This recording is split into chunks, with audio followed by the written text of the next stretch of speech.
This is the Sunday Tar Heel. What's going on, Tar Heel Nation? Nathan and Alan here. We are your Heel Brothers. It is Sunday, July 6th, 2025. And Alan, did you just roll out of bed, brother? No, No? Your my hair's hair. doing a little funky, spiky deal here. Yeah, What's up with I that, got man? I got places to go after this. Do So it's you? just kind of, yeah. You gonna do your hair before? Because I got to go places too, man. No, it's dead. It's you just. It's just up. You must have one of them filters on. Yeah, I got one of the filters on. Oh man, dude. Hasn't this been a week for the North Carolina Tar Heels and for this channel, as a matter of fact? It's been a great week for us.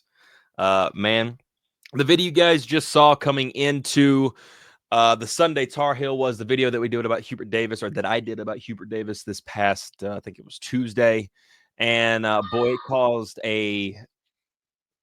as it always does, just a spark A of squawk hoggle, fanfare. maybe you might Yeah, say. dude. And Squawk hoggle. I was gonna make a separate video for this. And honestly, I got back late the night that I was gonna do it. So I said, bump it. I'll just wait and do it for Sunday Tar Heel. And I'm actually glad that I did that because more of this has come in. And we're gonna have to deal with this at a certain point in time when I just want to talk about North Carolina and just super cool stuff. And Thaddeus Dixon just made a super cool statement that I really want to talk about right here, and just a little bit about the football team responding to Great Day Tar Heel on Twitter. We'll take a look at that right here in just a little bit. Some people have to act stupid. That's what They do. starts off here. Alan, I don't know if you have seen this, but I'm actually going to quickly bring this up. So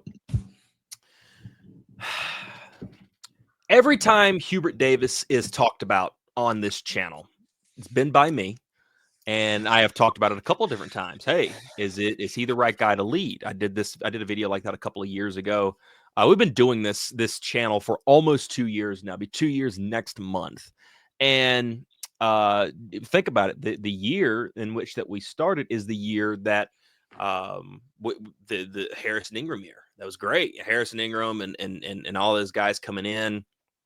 And hey, we're super excited about what's going on with Carolina basketball, because basketball is looking really good. And it was coming off of that really bad year where North Carolina was the number one team in the country coming in, and then fell all the way out and didn't make the postseason tournament in the NCAA. And there was some conversation about Hubert Davis, and all I was doing was having a conversation, just giving my thoughts and opinions on that conversation, where I brought up all the points that everybody talked about. But then I gave my opinion at the end, where I said, hey, I think he's the right guy to lead this place. And people wanted to hop on there because people don't like to listen to the full context of something. They like to listen to like the first couple of minutes and just make a dictation there, like, oh, this is he just hates. And once again, this happens, and I want to show you guys this. That way, you know what's happening. So we're going to take a look really quickly here at the comments for this video. So I want you guys to zoom in right here. You're gonna hold. You got the receipts. Yes. The receipts. Yeah. I want people to see this. So a commenter commented on this video: Hubert Davis' seat will be extra hot this season. That was the title of the video. And it said from at Shanti Rosemond 8894, I think, or Shantae, I don't know. I think I'm saying that right. I don't know. I'll probably get called racist for saying that too. He commented, I never seen a fan base that want a coach fired so bad. And it has nothing to do with what he has done on the job. It has everything to do with his rates. ... It's sick. He's not going anywhere. Stop making these negative videos. Now, hold on a second. Before we get into this here, Alan, you just listened to the video, and the video is tagged in the description below. Stop what you're doing if you haven't. Go listen to that full video, and then come back to me and rejoin me here at whatever minute mark this is on the YouTube video that you guys will see later. What did I say exactly about his race in that video, Alan? I didn't hear anything about race or color. Neither did I. Evidently, he knows what I Ethnicity, said more than I do. gender. I didn't say nothing about gender. I didn't say nothing about his race. I never said anything about that. I purely spoke about production. So let's go back to Mr. Shanti Rose here. If I could find the daggum. Here we go. Yeah, let's go full screen on this bad boy. I asked the question, who brought up race? What was brought up was performance on the court. And at Diane, we're going to go through all these comments, by the way.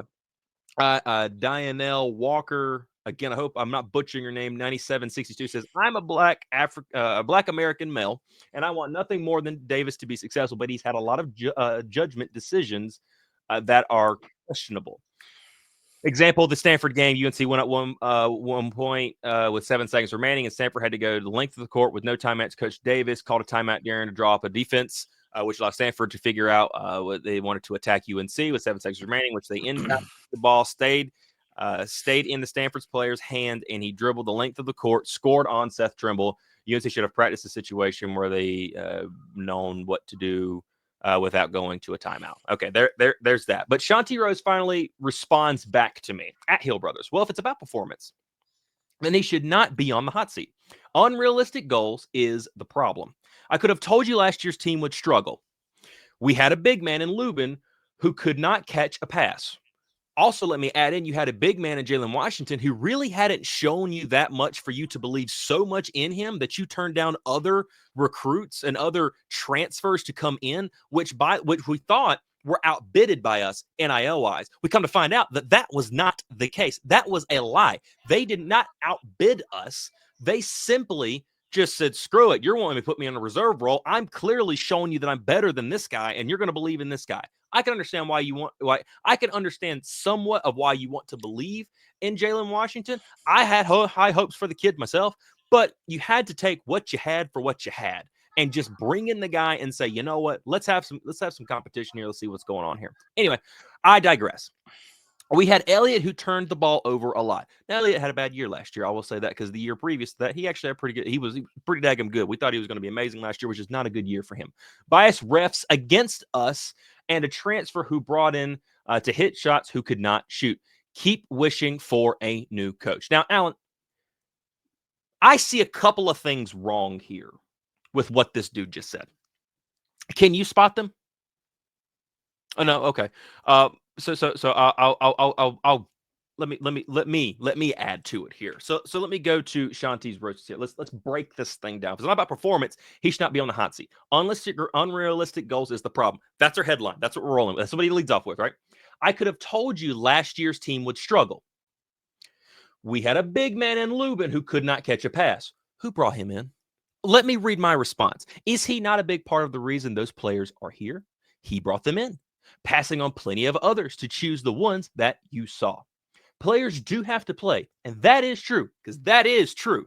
A guy like Elliott Cadeau last year having a bad year, you got to settle down, man. You got to understand when it's your night and when it's not your night. And there was a lot of forced dribble nonsense that we saw last year that was talked about all throughout the season last year, okay?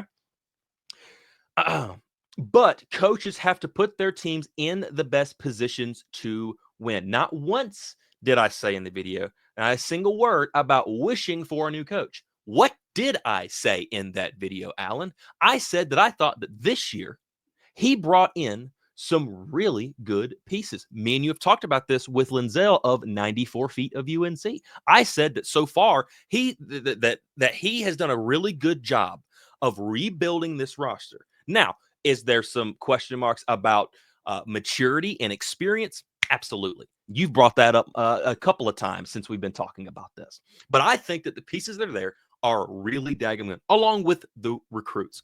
But let's just throw that out the window for a second. Let's go back to Rosemond here. What would I say? All I did was point out the obvious and point out the conversation that is going on behind closed doors. Don't leave points out to push some sort of agenda that no one said anything about. And you guys can go on to the video yourselves and actually relook at those comments, all of them in full order and everything, because they're honestly, they're hilarious. But let me just point something out to people. I'm getting sick and tired of every time that Hubert Davis is brought up, this whole race deal gets brought up.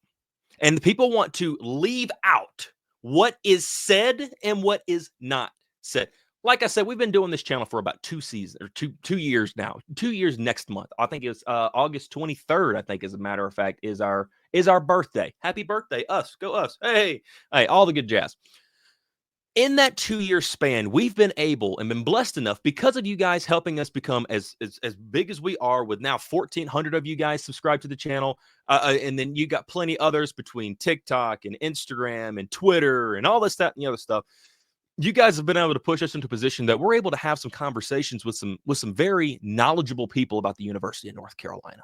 People that do get to hear the stuff that goes on behind closed doors, that get to hear these kinds of things. And you know what?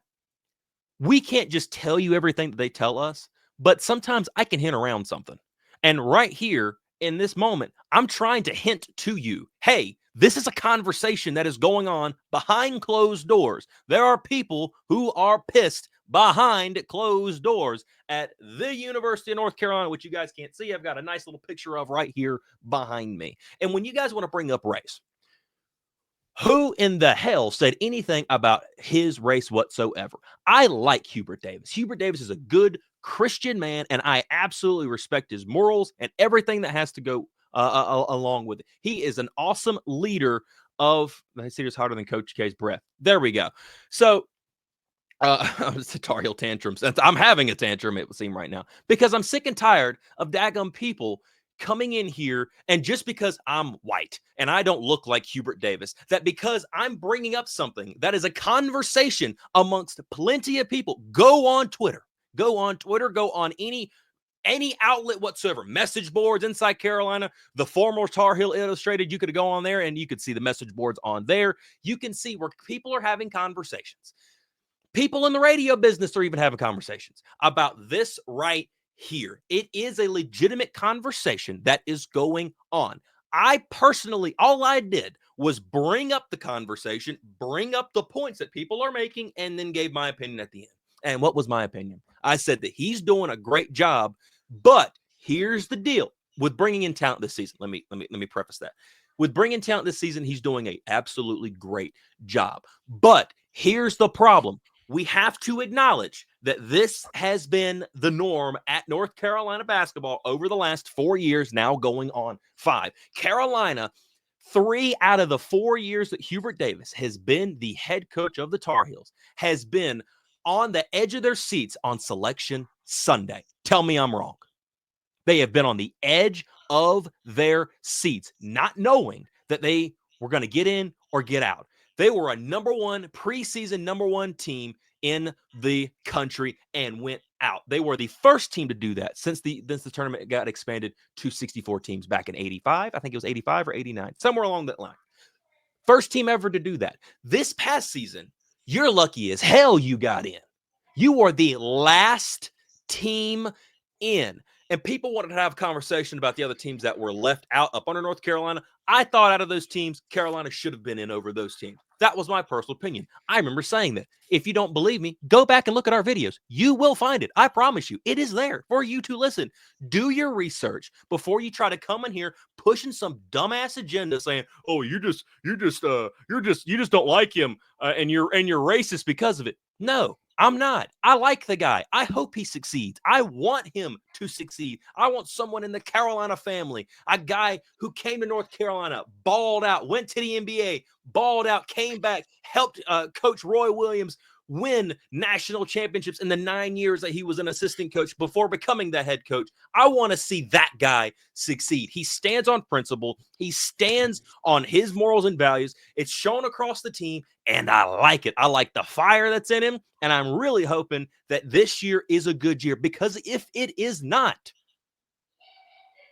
the conversation's going to come back, and this time he might not make it through it. That is a possibility. That's not me saying that because I hate him or because I want him gone. You can disagree with me. People can disagree with me all they want to. I just can't stand this whole racist narrative that comes along with it because I look different than him. And all I'm doing is just bringing up the conversation, the points in it, because it's a valid conversation. It is a legitimate, valid conversation. I don't like it, but it's an obvious one. It's a very legit one to have. And if you want to come in here, you want to spill some racist nonsense, go get a hobby, go do something, go learn to crochet, go knit. I don't care. Go do something. Get off this stupid. The people that do this nowadays, it just gets on my flipping nerves. Go listen to the full entire context, listen to the full video, and then come back to me. And then if I bring up something legitimately racist, which you're never going to see that happen anyway, if anybody knows me that's been here for the last 2 years, then you can bring it out. Until then, sit down, shut up. You can agree with me if you want to. You can disagree with me. There were people in there that said he was a horrible coach. I saw that consistently like that. I disagree completely with them. I got no problem with it. They just disagreed. They aren't coming in here saying, well, you just want another coach. You're just wishing for a new coach. You're racist for doing it. Shut up. That's all I got. Anyway, that's just me. Thought I should bring that up for everybody to listen to. Alan, thoughts?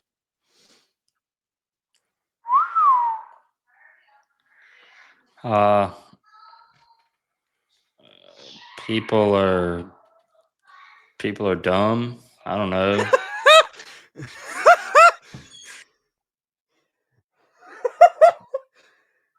Oh, but sorry. I don't know. You obviously let it bother you. At the same, it's just and it was your video. Maybe if it was my video where people, maybe I'd be upset too. But I don't. Yeah. For the most part, I think our viewers came in the comments, like came to our, like, went to bat for you. Yeah. So I don't know. I just take, me personally, I just take the Joe Rogan approach. I just post and ghost, Yeah.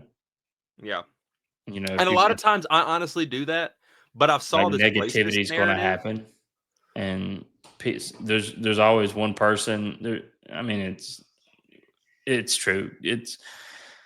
There's always somebody that's going to have something completely off the wall and nonsensical to say. Yeah. And then basically you just can't give that person a voice. But I understand that you wanted to, I understand that you wanted to get that off your chest because you was frustrated about it. But oh yeah, that gets on my blessed nerves. I can't stand that because that is such a go-to with everything nowadays. And I'm talking about in real life, everything. It's such a go-to. yeah, There are times when that's happened that you do need to call stuff like that out when there are legit racial comments that are made. That is one thing. yeah. When you're talking about somebody's job and you're talking about the conversation that is being had about his job, and you bring up the points, and I don't even agree with him. I all I've said is that I hope that that he's able to win this year, because the conversation behind closed doors is that of which, hey, if this doesn't get righted, if we're not consistent to begin with, then we're going to have some issues, and we're going to have to figure something out, because Carolina is not a bubble team. Look at Kellen DeBoer right now at in Alabama. One season going 9-3, and everybody's like, is he going to be able to get it done? Can he even do it? You're following a Hall of Fame coach. Now, that comes with some very unfair expectations. We understand this. We absolutely understand this. But they're still there. North Carolina's a blue blood. They've won multiple national championships. They're always in the conversation. It is a rare time that Carolina is in a predicament that you're seeing, like right now. I have literally right here pulled up on a tab, and we can pull it up and we can go through it if you like.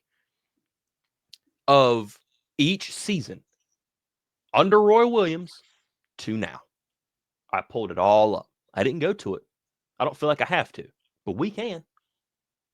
Because I heard people over there on TikTok you never commented on Roy Williams like this. I wasn't doing this show when Roy Williams was the head coach for the North Carolina Tar Heels, you freaking idiots. I mean, come on now. Come on. Come on. We can disagree. No problem. I've saw a lot of people say, hey, he's horrible coach, this, that, and the other thing. Hey, I don't agree with that. But hey, that's their opinion. This race deal? Because you're coming after me? Nah. I'll make you look like an idiot. But that's all I got today. Alan? So that's what today's show was about? No. Okay. No, we got some actual cool stuff that I was hoping just to get into to begin with. And I'm ready to get to that if you are. Yeah, I was ready to get to that 10 minutes ago. Sweet. Well, here we go. So, North Carolina football is getting ever so closely to us. It is coming closer and closer and closer. And we've been talking about it over the last couple of weeks. We talked about Gio Lopez in the quarterback room the other week. And that's been a lot of fun. And it's getting close to time, not too far away, but close to time to when it's going to be season predicting time. Well, our good friends over there at Great Day Tar Heel went ahead and took a minute to do that already this week. And I want to pull this up for you guys. That way you can see. Oh, wait, there we go. Here we go. Get this. Here we go. All right. So Great Day Tar Heel did this I think the 2 hours ago. He says, I feel like 9-3 is more likely than 10-2, but who would be the third loss? What's your predictions for this year? So if we see here, I'll pull this picture up. He has the three losses that he has is Clemson, Syracuse, and he's got a 10-2 record here. Yeah. Okay. So he was having a question. It feels like a 9-3 is more likely than 10-2, but what your predictions would be. So if I was him, I would probably guess that the third loss would probably be UCF, quite frankly. That would be just me. But that's what Great Day Tar Heel posted just a little bit ago. Well, glory behold, there was a comment that was made by someone very familiar with the North Carolina football team, because he is one of the stars that came to us, which is Thaddeus Dixon. And hopefully you guys can see this. But Thaddeus Dixon saw this post, commented, said 12-0. I truly believe every game is winnable. Need y'all on the same page as us. Alan, what do you make of Thaddeus Dixon's comments, brother?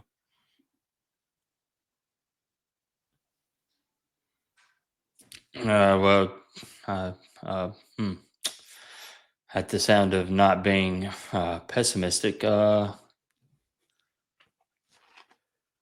think every Division I player thinks that their team can win all the games.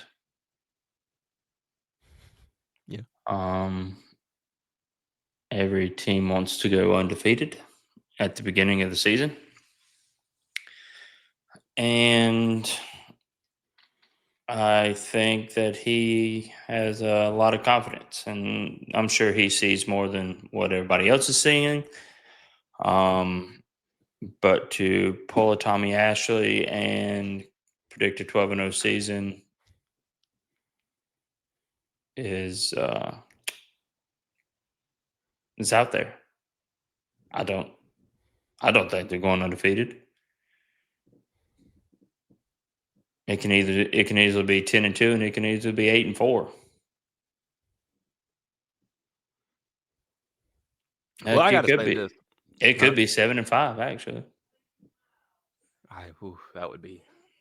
You'd have to show me where that comes from. But TCU is NC State, UCF, Clemson, Syracuse.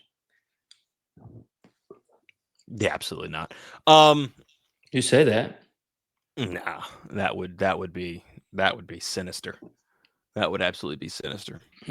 I tell you this much.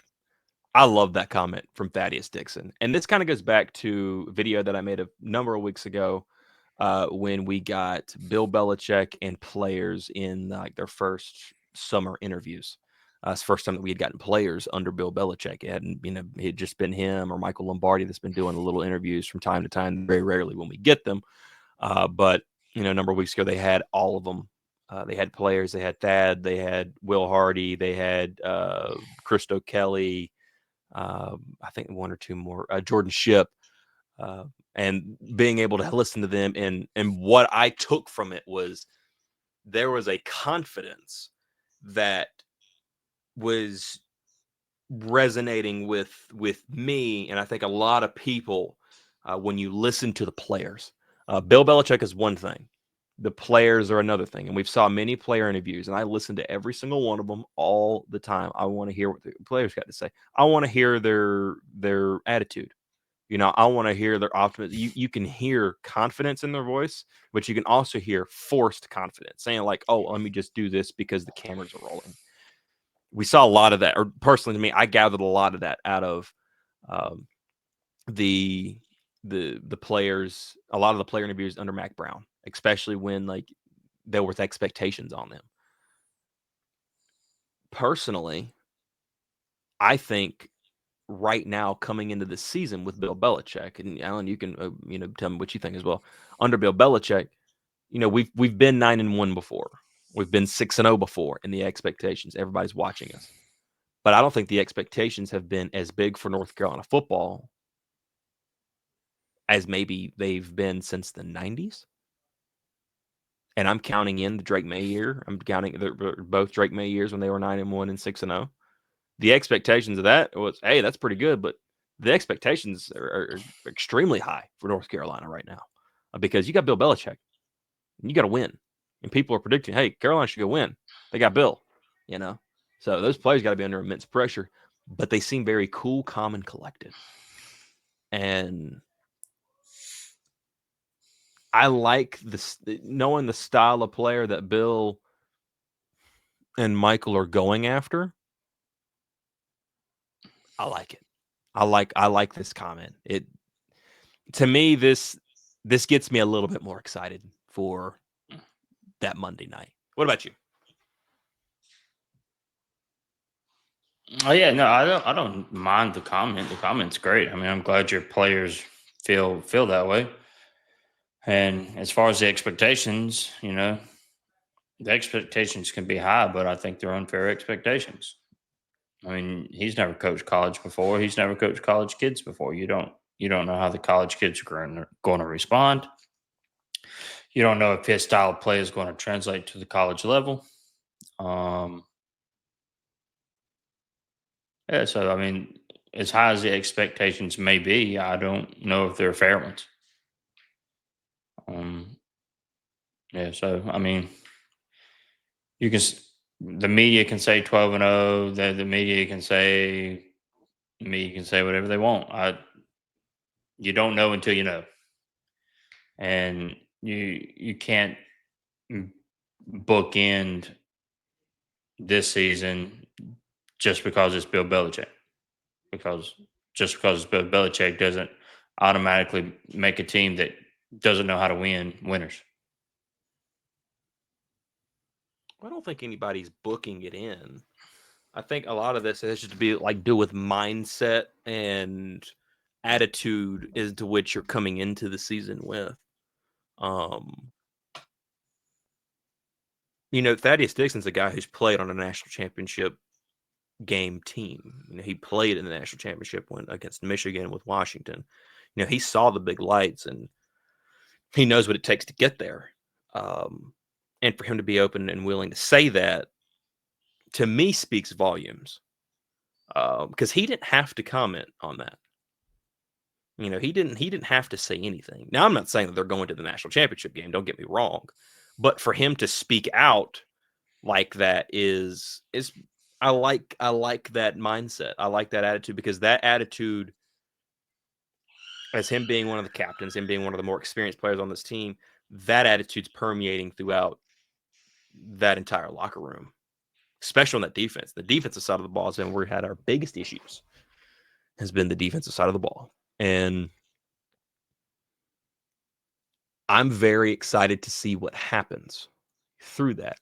is this ultimately? I think this is something that we're going to look back on. Was that just a comment that was made, or was that him letting us into what's going on behind closed doors, saying, "Hey, we believe that we can go beat everybody, and watch us."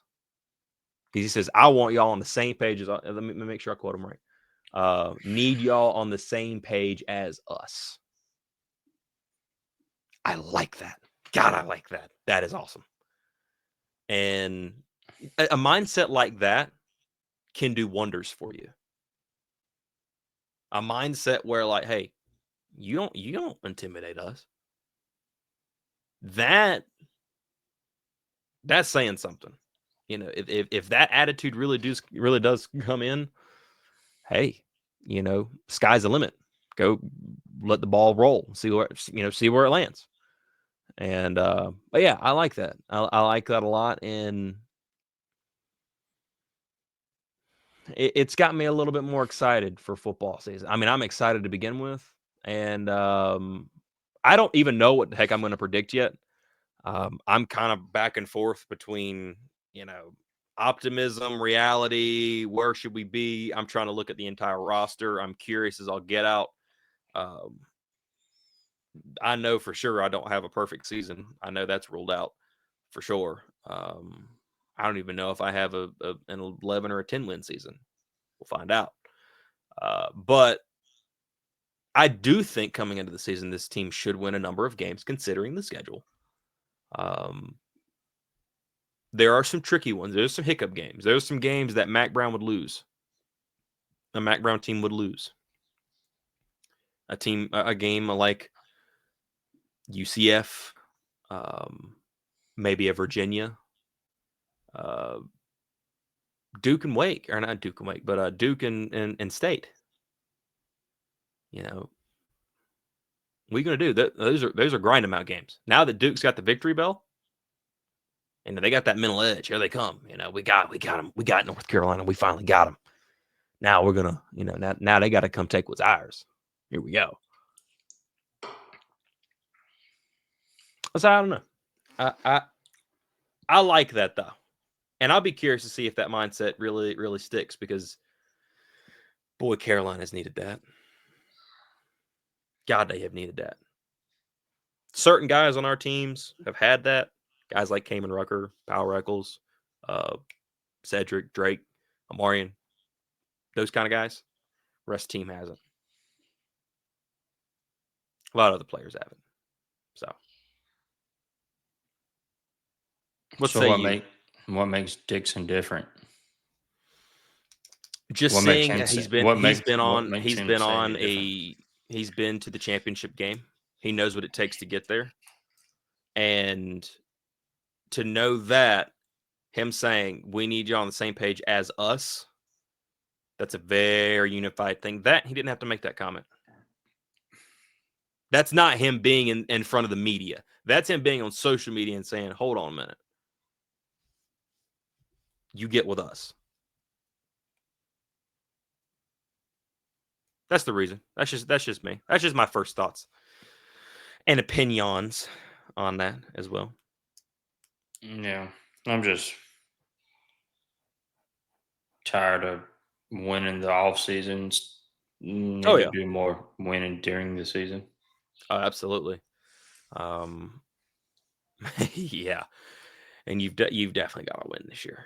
You gotta win a good number of games. You got to win a ton of games. That is for sure. But Jesus, what was that? Like a wind up for that bad boy. You look like a Circus Soleil type of deal. You like a ballerina move to wind up to blow the sneeze. It's ridiculous. Yeah. Oh, man. Hey, did you see my most hated teams?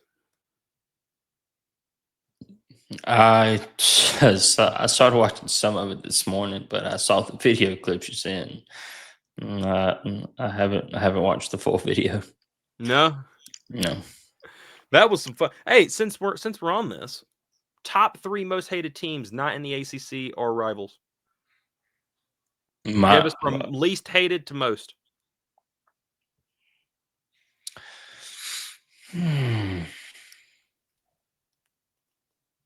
Mine was in. Oh, go ahead. Least to most. Least to most.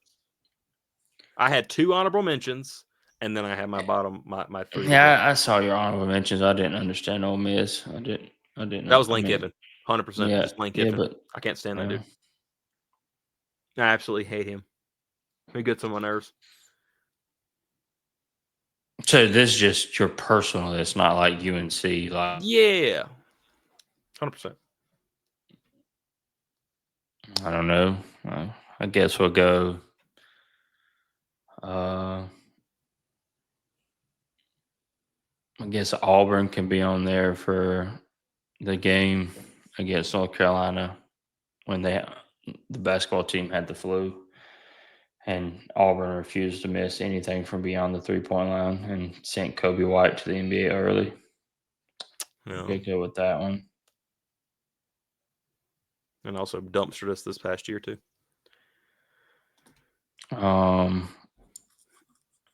Yeah, Nate Oates and Alabama can go straight to hell. That's on my list.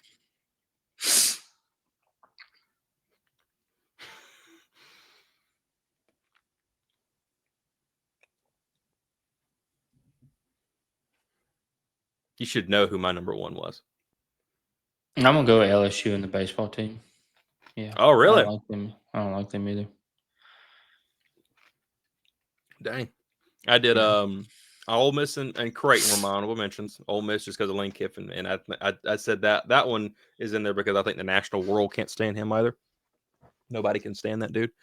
But then Creighton because of Kendall Marshall and what happened there, and then I went Bama, ECU, Yeah, East Carolina. That's the one. I saw your editing videos of that one. Yeah, that's good. And South Carolina. Yeah. Did you see the? I'm a little too attached. Yeah, I saw it. I don't understand it. I guess the Gamecock behind the state of North Carolina. I'm not sure if he was using that as like saying that they own the state of North Carolina because of. I'm not sure what that was entailing. Evidently, there was a recruit that committed to them over NC State and Virginia Tech, I believe. So he was from Durham. Oh, so yeah. See, I didn't know. Yeah, I didn't know that till later on. Yeah, I didn't know I didn't know the context. It looked retarded. It was AI and it was stupid. I just let it go. I don't know. I mean, they're annoying, but they're not really relevant in anything. That's what makes them even more annoying. Is they don't shut up ever.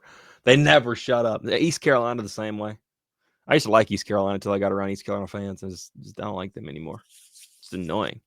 But I thought about doing a flip flop to that, like teams that I like. Oh yeah. Do you have a top 3 teams that you actually like outside of North Carolina? In the ACC? And obviously rivals, you don't have to put that in there because duh. Let's see.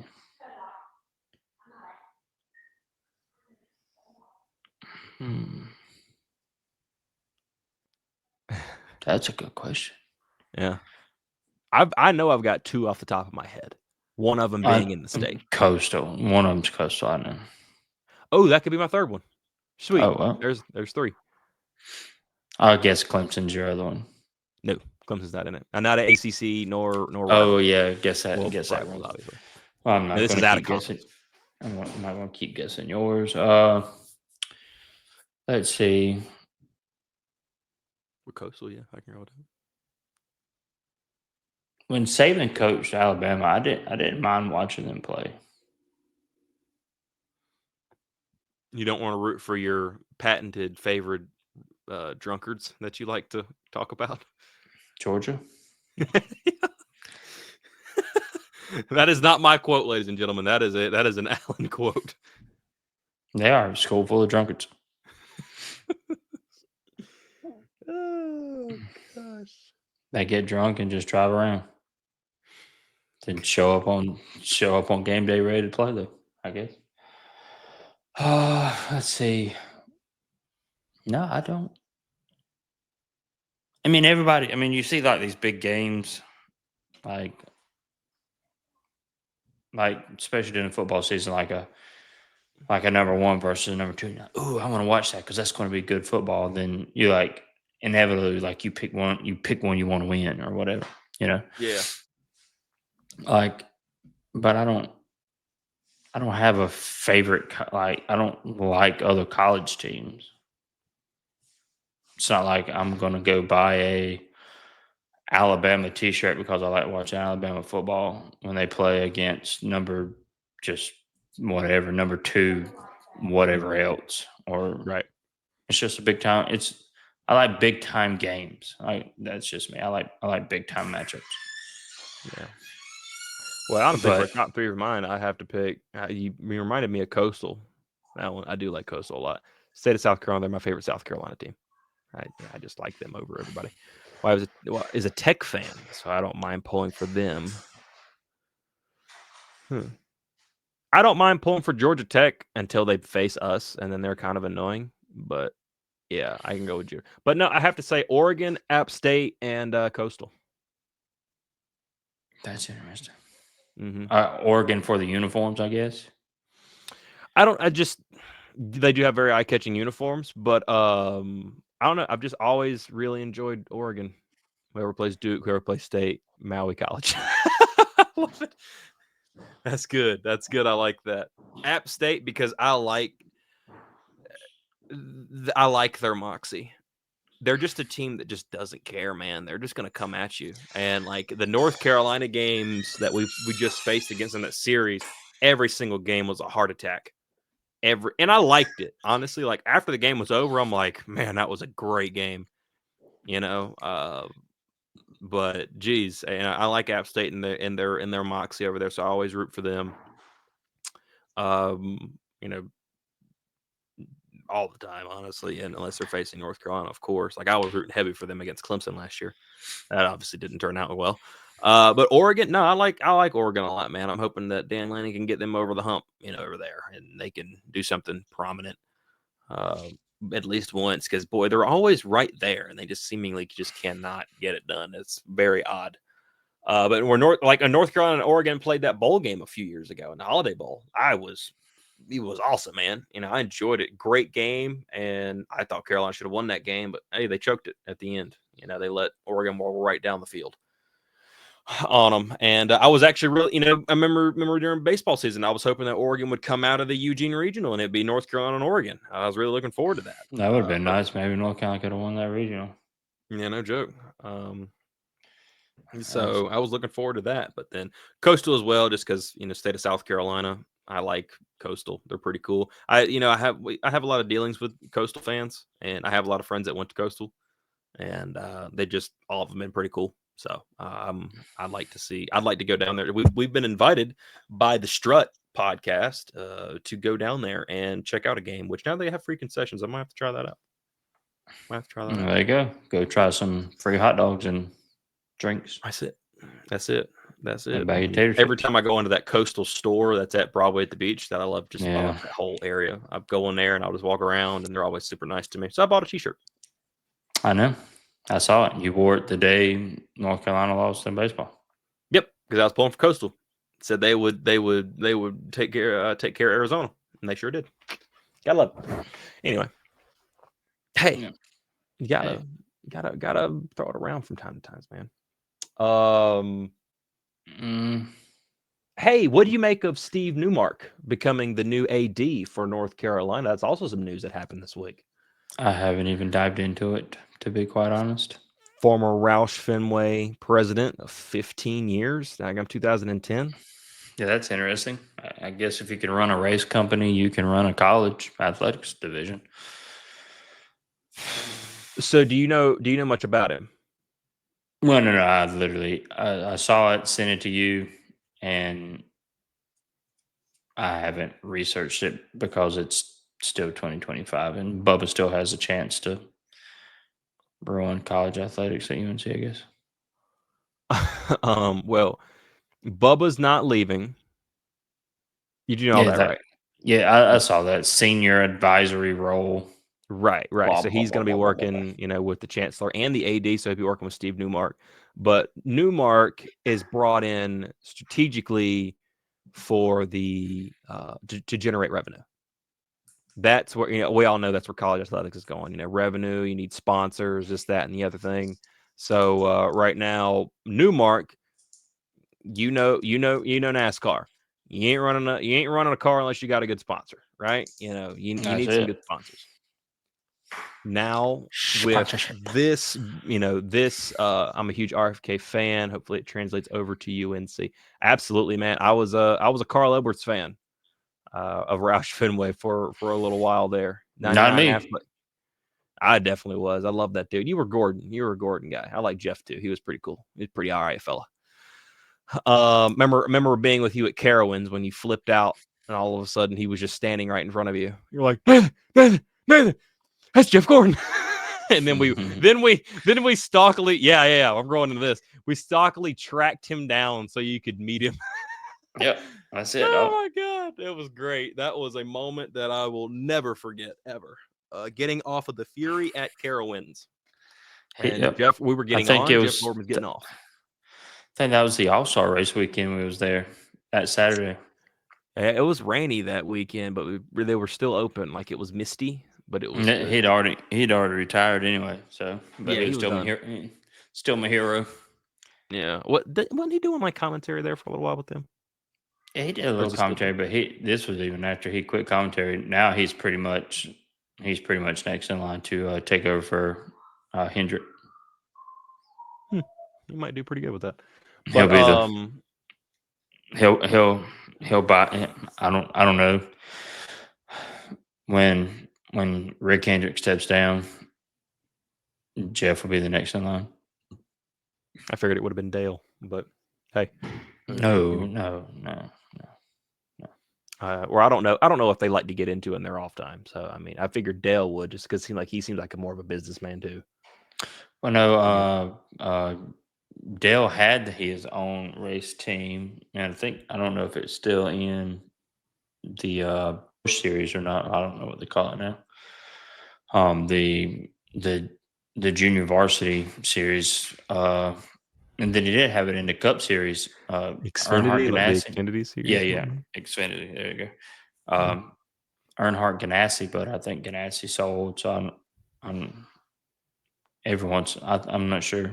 I know he had his own race team at one point, but he was never, because he raced outside of Hendrick.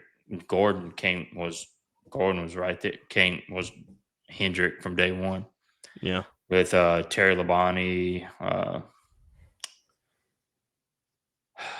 524, Ricky Rudd, maybe. I can't remember. That was a long time ago. That was in the 90s. That's a long. Yeah, you're way over my head. But then Gordon actually owned the 48 team and brought Jimmy in and had to watch Jimmy literally kick his rear end for like 6 or 7 years in a row. I couldn't. Yeah. I mean, it's all profitable and you're all teammates, but I guarantee you he hated it. I remember wasn't his last year? He got really he was like third to winning the championship. He was really close. Yeah. His last season, he made the Final Four in Homestead, and I was going to go I think was that 07? No, I think that was like 2011, 12. Hold on a second. I'll find out. But yeah, he made it all the way to Homestead. Because when North Carolina, when NASCAR went to the spoilers, the 2015, the next gen cars with the spoilers, that's when Jimmy Johnson was able just to dominate everybody. Yeah, that's when Jimmy was most dominant. Then they went to that playoff, and Jeff was never able to win a NASCAR championship under the playoffs, under the current current playoff system.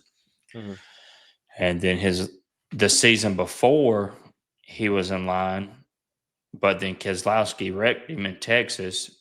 And then when they went to, I think it was either Martinsville or Phoenix, was an elimination race. Tony Stewart used the wall in another car. He had to pass, like Gordon was up by a point to go to the finals, and then Stewart or the next playoff run, next 3 races of the playoff run, and Stewart had to pass the car in front of him and just car tomorrow. There you go, Ron. And Stewart like ran it down in the corner, bounced off the car, bounced off the wall, and used up the car he had to pass to kick Jeff out. But it was Jeff got in a fisticuff with Keselowski at Texas after he wrecked him because Jeff was running good. He was in the top 5, and he ended up being like finishing like close to 30th. And, oh man, and it knocked him all the way out of the put him on the cut line. Yeah, just because that 24 was always and can't that 24 drive. car always looked good, man. It just I don't know. It had aura. That 24 every year it had aura. The drive to even end with the hunger DuPont. car. So the drive to end hunger car. There you go. And I remember there was different ones he did. Like there was a chrome wrap on it at times. All kinds of different things, man. And Carl Lippert, same thing. I love the Affleck. I like the Subway. The Claritin that he would run from time to time. The Office Depot.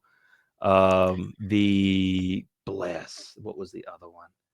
That was another one that he ran as well. He ran a chrome wrap Affleck one time that looked really good. I used to have a ton of those little cars. And a ton of die-casts. I got them around here somewhere. I can't remember exactly where. The last die-cast that I bought was the one in memory of Kobe Bryant. After he died, they did a specific car for him. And I haven't watched NASCAR in years. It's probably been close to 10 years for me.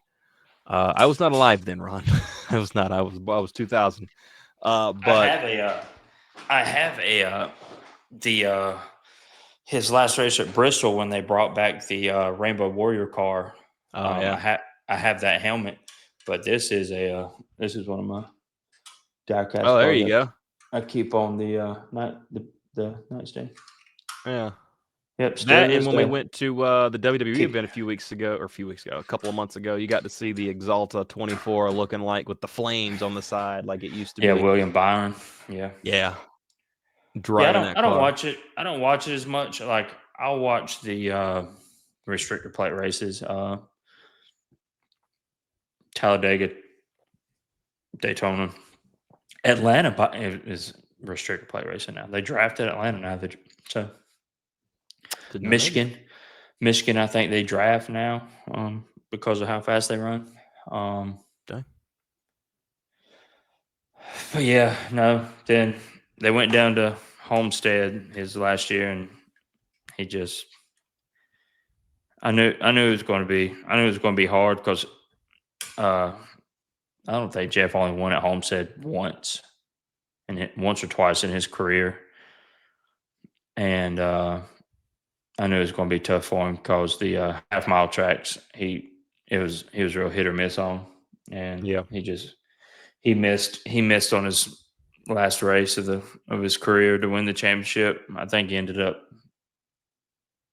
third. I think 2 of the other championship drivers finished ahead of him, but there at the beginning, like the first 50 laps of the race, he looked untouchable. He was leading by a second or so, but then the longer the race went, the worse the handling on his car got. I really thought he was going to go out like Peyton Manning. Yeah, that'd been pretty cool. Yeah, that is true. But all that to say this, he's coming in. Steve Newmark is coming into North Carolina. No, it's fine. It's cool. Get a little NASCAR backstory considering he's coming from that side. Who misses watching the Hills play? Eagles fan. Obviously we do, man. We've been talking about it. There's a bunch of stuff that's going on. I can't wait for football season to get here. What's really cool about this one? It's actually got when you get brand new tires, they still got the stickers on it. It's got little stickers on the tires. Yeah. But he's coming in. He's a Chapel Hill native, and he was a part of the group that brought in Bill Belichick. So he's been in and around North Carolina athletics evidently pretty consistently. So now he's just going to be able to step into this thing. Him being able to work with Bubba Cunningham, because Cunningham's done a good job on the collegiate level of being the athletic director. But here in this changing new era, new market where revenue pushes, I had to be watching UNC play checkers right now, and seeing where Carolina or the college landscape is going. A guy like Newmark is going to be, what Carolina needs. And now you're going to have the best of both worlds because you're still going to have Bubba Cunningham there, and he's going to be working with Newmark, especially in this first season. But then next year, when he officially takes over, Cunningham's still going to be in the senior advisory to the AD and the chancellor. So all this is still going to be able to work together. So that could potentially very well be a two-headed monster. Yeah, I think the other hand. Did something. You still there? I can't hear you. Yes, I'm sure. I had some stuff on my little touchpad, and I tried to wipe it off, and my screen went all wonky. Anyway, yeah, I like this whole sponsorship deal. I think he'll be good in that aspect, just because you got this looming basketball arena thing coming to play. Yeah. If it's going to be off campus, on campus. If it is off campus, of course, it's going to be all out sponsorship deals. The Jumpman Arena sponsored by whatever, and then right. you could see some sponsorships on the football side where the business's logo is painted somewhere on Keenan Field. It's a grass field, so just paint those on there. So yeah, I mean, I don't know if you can put sponsorships on the basketball jersey, like the basketball jersey, like they do in the NBA now, or not. That would get on my nerves. Yeah, I mean, it would get on my nerves, but it's this money is what drives everything now. Athletics, that is true. Our money. I mean, yeah. So if the college needs money, I mean, if the NBA needs money, so much money that they have to let a logo be put on their team's jerseys. I mean, baseball's doing it. I mean, baseball pays their players hundreds of millions of dollars, and they have a sponsorship logo on their jersey. Yeah. So I mean, it's everything starts at the pros and trickles down, and college is becoming more like the pros every single day. Eventually, it's going to start with the on-field stuff. I mean, some of these arenas and some of these stadiums are already sponsored by, outside companies. They're not like Lenovo. State gets a state-of-the-art basketball arena just because of the Carolina Hurricanes. It's not because State's any good. It's because the Hurricanes are pretty good. Cannot seem to get over the hump, by the way. It gets on my nerves. Yeah, they can't. I don't know. That's a whole different story. I don't know. I watch a lot of Hurricane hockey, but I don't know enough about the Hurricanes hockey organization to speak on it. But yes, they do seem to struggle in the postseason. Yeah, it's unfortunate. But apparently Rob Brindamore and this team was not expected to even make the playoffs this year, but somehow made it to the Eastern Finals. Yeah, season 2 Hills football team. Oh wow, that's nice. Awesome. That's super cool. Sweet. By the way, member for a month, Eagles fan. You are flipping an animal, bro. Thank you very much for that. Thank you. I didn't even know we had members. That's awesome. Yes, sir. That is awesome. Shoot far.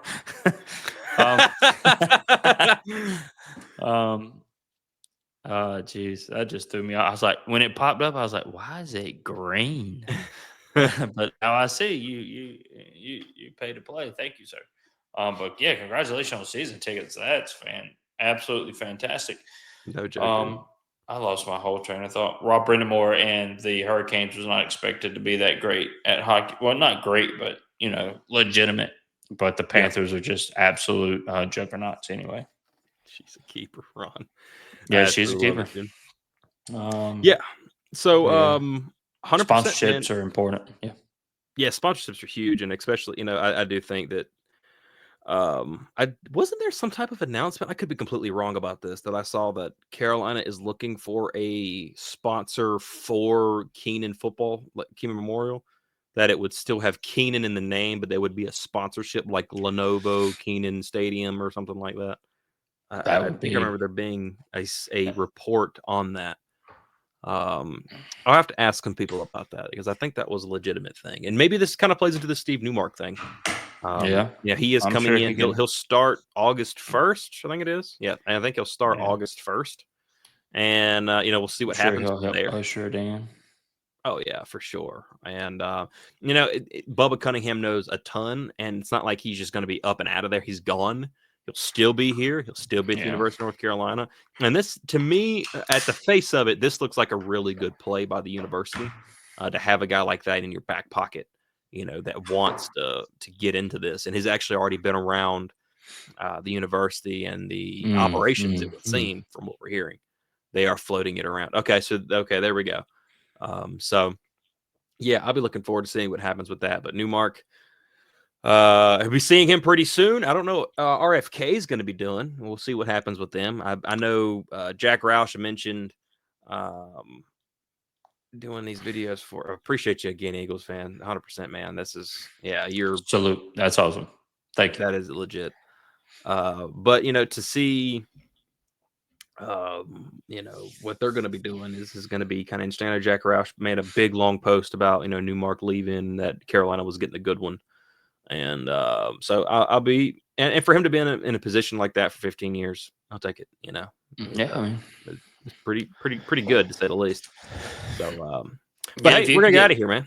Yeah, if you can get sponsorships to a sport that people have been saying it's been dying for years. Yeah. Alan, you are catching some. It's right here. It's just really bright in here. Jesus Christ, is that better, Ron? Fuck's sake. You want to see all my flaws, Ron? Here we go. And they're right here. I got some sun damage. I got a scar on my eyebrow here. I got some more sun damage over here. I have a lot of gray in my beard. I know some more sun damage here. I got a lot of gray hair up here. Yeah. We want to thank Eagles fan for the support. My wife's like, oh hell, what is he doing? We've been pushing. Nathan, turn the light off. We've been pushing for we thought about hosting a spaghetti dinner at church for Alan a light. Jesus Christ. Eagles fans there it is. See? It's here. It's the same one I got. Oh my God. There's Nathan in real life, Yeah. Get you set back up here. Gave you a little tour. Cribs. It's MTV Cribs edition. And I can only go as far as the laptop will go, and that's not very far right now. Love the Sundays, guys. Just busting chops. Love you too, Ron. Oh my God. 2 Sundays in a row, people are making fun of how dark it is in here. I tell you, never mind. Turn it off. Turn it off. Turn it off. Oh my God. Well, there you go. Oh man. Hey, the next 2 Sundays we're not gonna have you. Oh yeah, I'm not gonna be here. So Ron, you don't have to worry about The Walking Dead being filmed. Yes, I have sent out a couple of messages to some people. I won't name them yet, to potentially take your spot over the next couple of Sundays. I'll be really excited if they come back to me and say yes, because it'll be some very good Sundays, some very interesting Sundays. What do you mean very good? These aren't good. Oh no! It'll be some people that know some things, know more things than we do. Why would you do that? Why would you do that? Because I got to find somebody potentially. I mean, pull somebody from the comment section here. Yeah, I might do that actually. That might be a legitimate thing on a Sunday to do, to bring them in and let them have some fun, man. They showing up and showing out for us, and pull somebody from the comment section. Be like, hey, you want to fill in for my brother while he leaves? Yeah. There's another person that I have been thinking about talking to for a while. You can't bring in professionals. Well, start calling. You can't add garlic in holy water. I do not like garlic. It's not that tasty. Nah. Well, I mean, but I still put it in my hamburger. Got a little bit of garlic powder, a little chili powder. Yeah. I kind of got away from that.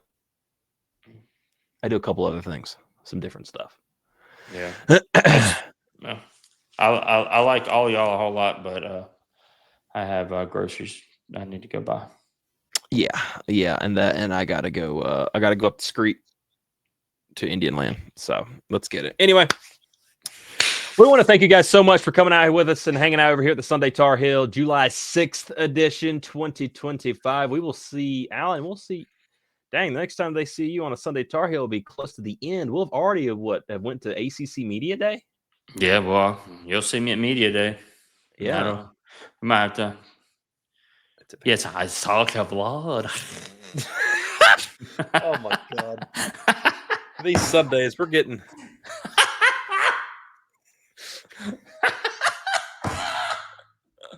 I wish I had some vampire teeth handy. I should have got. Man, if I had Bryson was handy, I could bring his little vampire teeth down. Nathan, turn it off. Oh my gosh, we're gonna get out of here on recommendations from Alan's wife, my sister-in-law. Anyway, we're gonna thank you all so much for being here with us. Thank you so much for joining us. If you're brand new to the Hill Brothers, be sure hit that like button, hit the subscribe button. Go check us out on Twitter, YouTube. We're already on YouTube, Facebook, Instagram, TikTok now. Oh yeah, Nathan runs the TikTok. Go check that out. Yes, I do all these things. Oh man, thanks, fellas. Thank you, Eagles. Thank you, everybody who came out. Ron, Chris, Tar Pit Pod, Tar Heel Tantrums. That was great. Perfect timing, by the way. That was great. That was perfect time.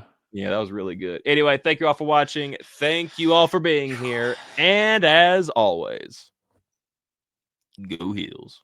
Go Heels.